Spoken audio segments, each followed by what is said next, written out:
que je sens que c'est un peu fort. Même on les personnalise, ces IA, pour qu'elles soient plus comme nous, et pour qu'on puisse avoir un contact plus personnel avec. Alors, peut-être qu'il y a des gens qui n'aiment pas les IA et qui préfèrent voir des tutos YouTube où ils voient une personne en vrai faire la chose et l'aider. Je vais faire le parallèle ce matin avec une autre personne, l'Esprit Saint. On n'en a pas souvent parlé dans l'Église, certains disent qu'il est le Dieu oublié. C'est tout le bouquin de ce gars, Francis Chan, qui dit que c'est le Dieu oublié. Pourtant, il a une place essentielle dans la foi, dans la relation avec Dieu.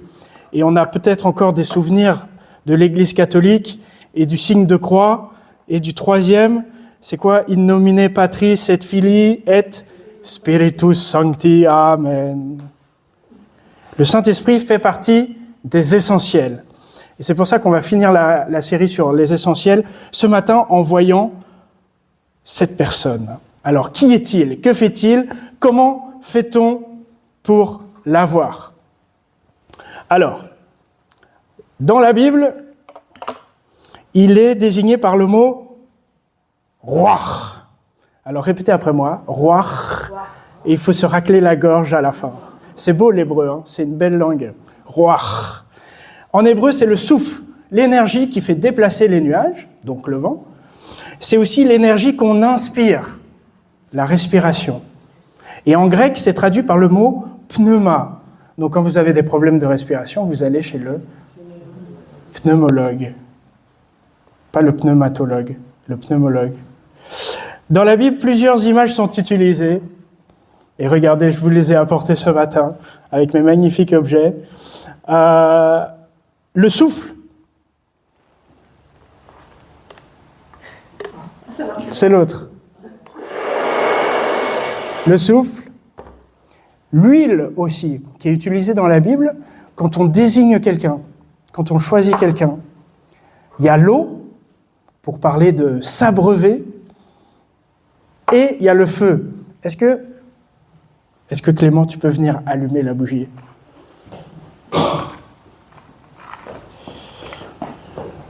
Avec des allumettes. Oui, c'est sûr, je sais pas. Super, impeccable. Je savais que je pouvais m'adresser à toi. Oui, oui, pas trop près du doigt. Et le feu, c'est puissant. Le feu, oui, oui, oui. Tu peux souffler. Oui, oui, oui. Merci. Tu iras mettre un petit peu de pommade pour ta brûlure. Pour exprimer la puissance du feu. La puissance de l'esprit même. Alors, on a aussi une représentation sous forme d'une colombe dans la Bible. Un animal, la colombe. Je n'ai pas apporté de colombe aujourd'hui, c'était un peu trop d'organisation. Alors, c'est quoi exactement le Saint-Esprit? Les fans de Star Wars vont vous dire, c'est la force. C'est la force qui est partout, qui est en moi et tout ça. Les plus ésotériques vont parler d'une énergie.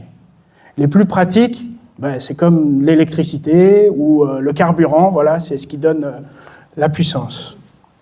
Mais la question, c'est plutôt, et j'ai commencé par ça, en insistant sur ça, c'est plutôt, c'est qui? C'est qui? Parce que le Saint-Esprit, c'est une personne. On voit dans sa description dans la Bible, il agit, il est en colère, il parle. Une force impersonnelle ne pourrait pas faire toutes ces choses que fait le Saint-Esprit.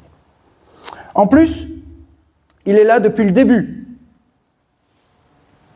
C'est la bonne diapo. En plus, il est là depuis le début avec Dieu, dès la création du monde. Et on le lit dans le premier livre de la Bible, la Genèse, la terre était sans forme et vide, et l'obscurité couvrait la surface de l'abîme. Le souffle de Dieu planait à la surface des eaux. On voit ici, et dans tout le récit de la Bible, qu'il y a une adéquation entre Dieu et ce souffle. Ils sont différents, mais ils sont Dieu, les deux. En plus, l'Esprit de Dieu, on l'appelle l'Esprit de Dieu, on l'appelle Dieu. On dit aussi qu'il est éternel, qu'il est omniscient, qu'il est omniprésent. Donc il a toutes les qualités de Dieu.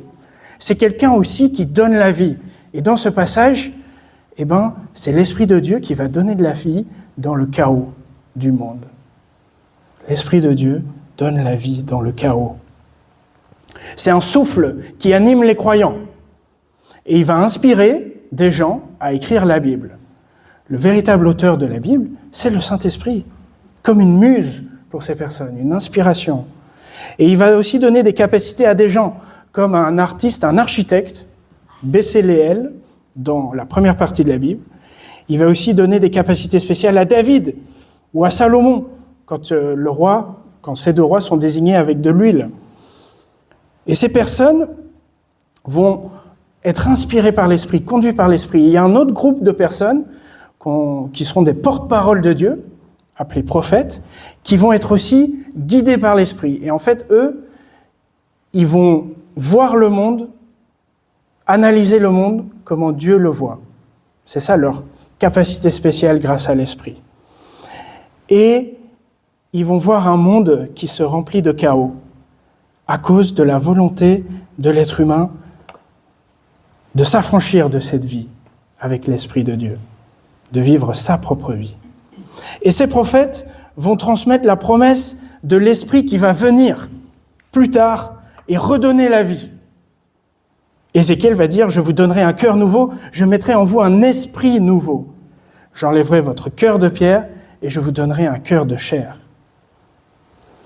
Et on se retrouve ensuite, je vous fais un petit historique, et on se retrouve ensuite avec un gars qui s'appelle Jésus, nouveau dans le game. Et je ne sais pas si vous avez remarqué, mais c'est l'Esprit qui le fait naître, Jésus.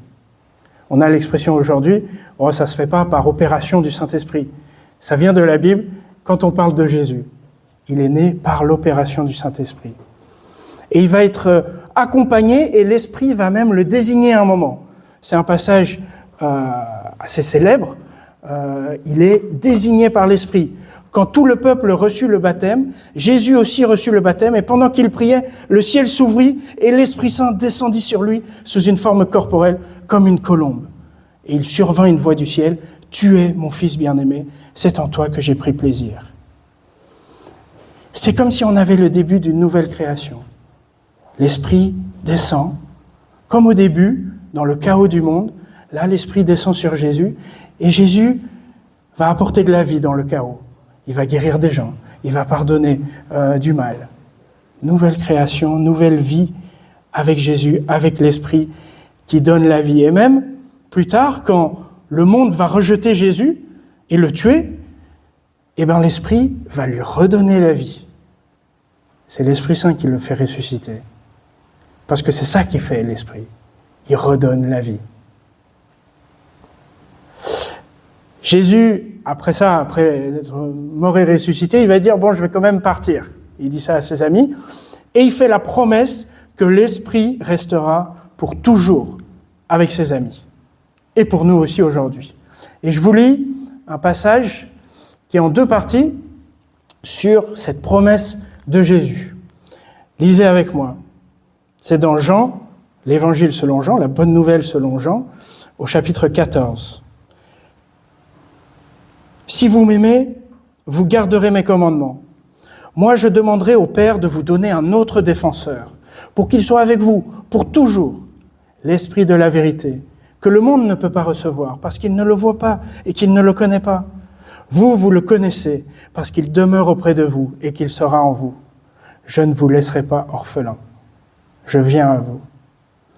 Encore un peu et le monde ne me verra plus, mais vous me verrez, parce que moi je vis, et que vous aussi vous vivrez. En ce jour-là, vous saurez que moi je suis en mon Père, comme vous en moi et moi en vous. Celui qui m'aime, c'est celui qui a mes commandements. Celui qui m'aime, c'est celui qui a mes commandements et qui les garde. Or, celui qui m'aime sera aimé de mon Père, moi aussi je l'aimerai et je me manifesterai à lui. Deuxième partie. Judas, non pas celui qui a trahi Jésus, non pas l'Iscariote, lui dit « Seigneur, comment se fait-il que tu doives te manifester à nous et non pas au monde ?» Jésus lui répondit « Si quelqu'un m'aime, il gardera ma parole. Et mon Père l'aimera. Nous viendrons à lui et nous ferons notre demeure auprès de lui. Celui qui ne m'aime pas ne garde pas mes paroles. Et la parole que vous entendez n'est pas la mienne, mais celle du Père qui m'a envoyé. Je vous ai parlé ainsi pendant que je demeurais auprès de vous. Mais c'est le défenseur, l'Esprit Saint que le Père enverra en mon nom, qui vous enseignera tout et vous rappellera tout ce que moi, je vous ai dit. » Vous voyez comment Jésus en parle ? Alors si on arrive à sortir de tout moi, lui, en vous, avec moi, lui, on voit que Jésus en parle comme une personne, qui est l'égale aussi de Jésus. Il parle de ce que va faire l'Esprit comme s'il parlait de lui-même et de Dieu. On voit qu'ils sont au même niveau. Parce que le Saint-Esprit, c'est la présence de Dieu personnelle qui habite dans le cœur du chrétien. Et cette promesse que Jésus fait, elle sera pleinement accomplie à la Pentecôte. C'est ça, ce jour férié qu'on fête, le lundi. Pentecôte, descente du Saint-Esprit sur tout le monde, comme un feu, comme Salvador Dali le montre là, avec des petites flamèches de feu. C'est là où on a le feu du Saint-Esprit. Les disciples reçoivent une force et ils sont témoins de cette bonne nouvelle de vie dans le monde entier. Voilà. Et depuis, chaque croyant devient aussi ce mini-temple qui se balade, qui fait sa vie, mini-habitation de Dieu, avec la présence de Dieu en lui. Et c'est un esprit qui nous remplit de joie, de force, parce que ici, on se laisse influencer positivement par cette personne. Par exemple, moi, quand j'étais jeune et que mes parents invitaient une personne qui respectaient à la maison, personne connue ou qu'ils avaient à cœur, il y avait une sorte de changement dans la maison et dans nos attitudes. Déjà, la maison était super bien rangée, très belle d'un coup. Et puis nous, on était super sages. On l'était déjà avant, mais là, encore plus. Pas par hypocrisie, mais parce que tous les petits détails qui nous ennuyaient avant, avec la présence de cette personne, on n'y pensait plus. Et on voulait juste écouter et être là avec cette personne, et boire ses paroles et s'imprégner de cette personne. Peut-être que vous avez un exemple d'une personne comme ça dans votre vie. Appliquez-la au Saint-Esprit aussi. C'est cette influence positive qui peut avoir un impact dans votre vie. Et en fait,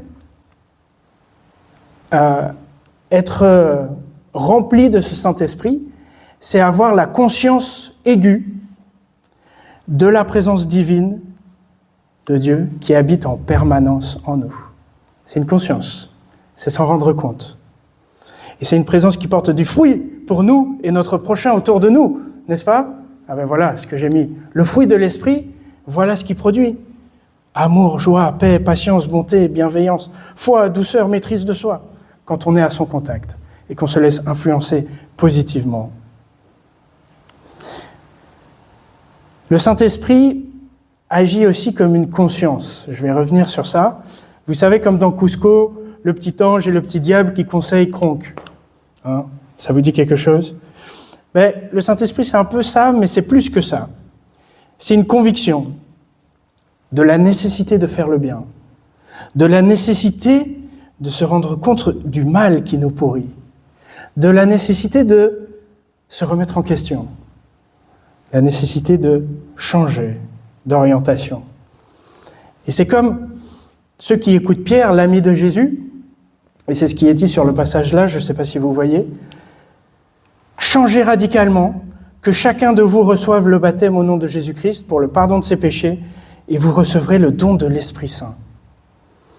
Alors là, le don se fait après de l'Esprit Saint, mais je pense que l'Esprit Saint aussi agit avant. Il permet ce déclic dans nos vies. Il permet de se dire « Ah, non, je fais fausse route. Il y a besoin d'un changement en profondeur. » Comme dans l'émission Top Chef, où les coachs, comme le chef Philippe Etchebest, ils sont derrière les cuisiniers, là, et puis ils font des petits topos de temps à autre, et puis ils disent « Ça manque d'équilibre, il faut que tu rajoutes un peu de peps, ça manque de saveur, il faut qu'il y ait un peu plus de gourmandise. » Et ceux qui prennent en compte les conseils ont un résultat laser, comme ils disent, un plat laser, je ne sais pas ce que ça veut dire, ou très gourmand.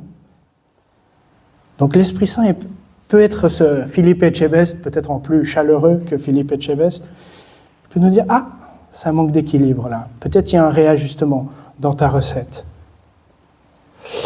L'Esprit Saint, c'est aussi celui qui éclaire sur qui est Dieu Et il le fait à travers la Bible. La Bible, un livre qu'on peut lire comme ça, très intéressant, culture G, mais il faut les lunettes de l'esprit pour que ça touche le cœur. L'esprit nous aide à ce qu'on ressente ce que dit la Bible. Savoir au niveau intellectuel que le sucre, c'est bon, c'est doux, c'est une chose, mais ressentir le sucre, avoir le petit kick de sucre et le ressentir, c'est autre chose. Le Saint-Esprit nous aide à saisir que le message de Dieu dans la Bible est l'amour et la grâce. C'est ça, ce sucre. Dans notre vie, on a besoin de personnes fiables, sur qui on peut compter, quoi qu'il arrive. Je ne sais pas pour vous, ça peut être un membre de votre famille, un parent qui est présent à chaque match de foot, par exemple, ou un parent qui reste tard pour discuter de la vie avec vous. Ça peut être aussi un frère, une sœur, un ami proche, un conjoint qui est devenu un pilier. Ça peut être comme dans le couple, dans le duo Thelma et Louise. Et quand Jésus nous a promis ce Saint-Esprit, il savait qu'on aurait besoin d'un soutien à la vie, à la mort, d'un soutien indéfectible. Et c'est ce qui est dit dans le texte de Jean 14 avec le mot tout en haut, paraklétos, défenseur, qui a été utilisé plusieurs fois. Alors vous saurez, après ce matin, qu'en grec, para, ça veut dire à côté, paramilitaire par exemple, à côté de l'armée régulière, parallèle, ok, et kaléo, ça veut dire déclarer, ou même argumenter. Donc, ce défenseur, dans certaines traductions c'est consolateur, mais ça ne saisit pas exactement toute la richesse du mot. Donc, pour faire simple, c'est une personne qui est pour nous jusqu'à la fin, qui nous défend contre nos adversaires, qui débat pour nous, qui défend notre cause. Comme le défenseur brésilien du PSG, Marquinhos, il défendra le but quoi qu'il arrive. Imaginez un Marquinhos dans votre vie. Voilà, il est là, il défend. Ça peut être le bouclier de Captain America en adamantium, métal incassable. Et en fait, ce Saint-Esprit, il nous défend contre deux choses en particulier. J'aimerais appuyer sur ça. Les ennemis dans notre propre cœur, première chose. On lit dans Romains 8, « Car Dieu ne nous a pas donné un esprit de timidité, mais il nous a donné l'esprit de son Fils qui vient dans nos cœurs en criant « Abba, Père ». Notre cœur, ah là là, ce cœur, il est rempli de doutes, de peur, d'hésitation. Et quand on parle de l'amour, ce cœur, cet état intérieur, on veut mériter cet amour. On veut faire les choses bien pour l'avoir. On veut mériter le pardon. Et on pense qu'on peut tout contrôler. Et quand il y a quelque chose de malheureux qui arrive, on se dit « Oh non, Dieu nous a abandonnés. » Ou « Je ne suis pas à la hauteur. Je n'ai pas fait assez bien. Il ne peut pas m'aimer. » Et c'est là que le Saint-Esprit il intervient. Et il va argumenter.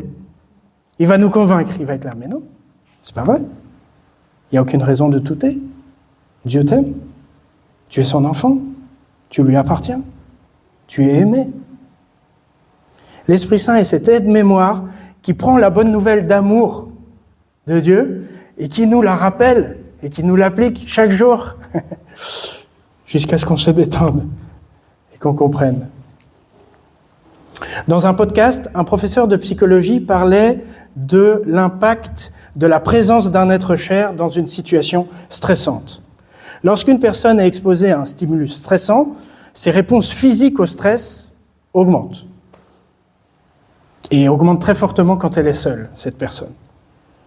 Mais quand un être cher lui tient la main, les réactions physiques au stress diminuent. Et ça crée comme un bouclier, explique ce psychologue, qui protège de la menace, et ça donne l'impression que ce n'est pas vraiment une menace, ce stimulus stressant. La présence du Saint-Esprit est là pour nous rassurer. C'est comme Emmanuel qui était l'autre jour avec une petite fille, accueillie dans une famille d'accueil suite à un déni de grossesse de la maman. Donc elle était recueillie par cette famille d'accueil. Et Emmanuel était à côté de cet enfant pendant un moment. Et dès que la petite se sentait mal, commençait à gesticuler et à bouger, Emmanuel juste posait sa main sur elle et elle s'apaisait. Alors je trouvais l'image belle pour ce Saint-Esprit aussi, cette main qui vient se poser sur nous et qui nous rappelle l'amour de Dieu pour nous. Voilà, calme-toi, ça va aller. Deuxième chose, le Saint-Esprit nous défend aussi contre les tentations. Donc le premier, c'était les doutes. Deuxième, les tentations. Je vais y revenir après. Contre les tentations. J'avais pas trop d'images, alors j'ai mis l'île de la tentation. Vous interprétez ça comme vous voulez. Mais surtout, le Saint-Esprit, il voit notre cœur nous éloigner, à mettre toute notre énergie dans l'argent, dans le sexe, dans les relations, dans le travail, la carrière. Il nous voit nous éloigner vers des choses qui peuvent potentiellement nous détruire. Et il vient. Il agit comme un ami pourrait faire envers un toxicomane ou quelqu'un victime d'une addiction. Quand on aime quelqu'un et quand on le voit se détruire à cause d'une addiction, on lui dit stop, ça te détruit là. Je t'aime, donc je te dis ça pour ton bien. Ça te détruit. Arrête. Le Saint-Esprit est là aussi, dans nos vies, une personne qui vient, qui nous prend entre quatre yeux et nous dit « Stop, c'est fini ça. Ça te détruit, je te dis ça pour ton bien. » Une personne merveilleuse qui ne s'arrêtera pas tant que nous, on ne deviendra pas cette personne merveilleuse, en fait, qu'on est censé être. Voilà, ce défenseur agit dans notre vie, dans notre quotidien. Et Jésus parlait d'un autre défenseur. Parce que Jésus est aussi ce défenseur. Jésus, ce défenseur qui se tient à la barre et qui plaide aussi en notre faveur, en faveur de l'humanité. Et qui prend lui-même tout le mal commis par l'humanité. Et il dit au monde, regardez mon corps brisé pour tout ce mal, je demande l'acquittement de tous mes frères et sœurs. Ce défenseur Jésus. Et le Saint-Esprit, lui, il dit, Saint-Esprit avec nous, il dit, regardez ce que Jésus a fait. Regardez, écoutez sa plaidoirie, écoutez tout ce qu'il dit sur vous, et regardez tout ce qu'il a fait pour vous. Regardez-le debout, il n'y a plus aucun danger, aucun échec, aucune accusation, rien qui puisse vous renverser, rien qui puisse vous abattre. Le Saint-Esprit, c'est celui qui met un coup de projecteur sur Jésus.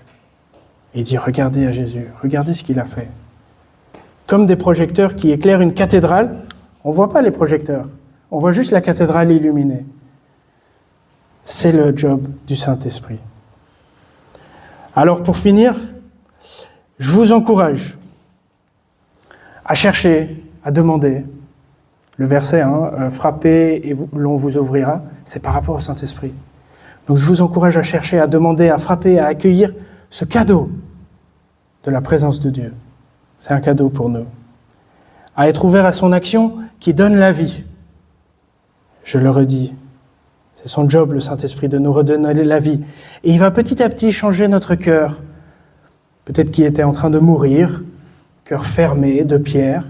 Il va le changer petit à petit en un cœur qui bat, plus de vie, plus ouvert, à aimer Dieu et aimer les autres, comme on le voit dans le passage de Jean 14. Alors, il s'agit d'inspirer ce souffle, respirer ce souffle de Dieu, pour que ça devienne une respiration presque naturelle tous les jours, s'imprégner de ce que dit Dieu aussi dans la Bible, respirer tout ça. Et j'ai une question pour vous. Comme Valéry Giscard d'Estaing avait dit à François Mitterrand, vous n'avez pas le monopole du cœur, monsieur Mitterrand. La question c'est, qui a le monopole de votre cœur, du coup ? Ce cœur-là. À quelle eau vous allez vous abreuver ? Quelle huile vous allez verser sur votre tête? Quel feu va vous remplir? Quel vent va souffler sur vous? À quelle personne énergisante vous voulez être branché?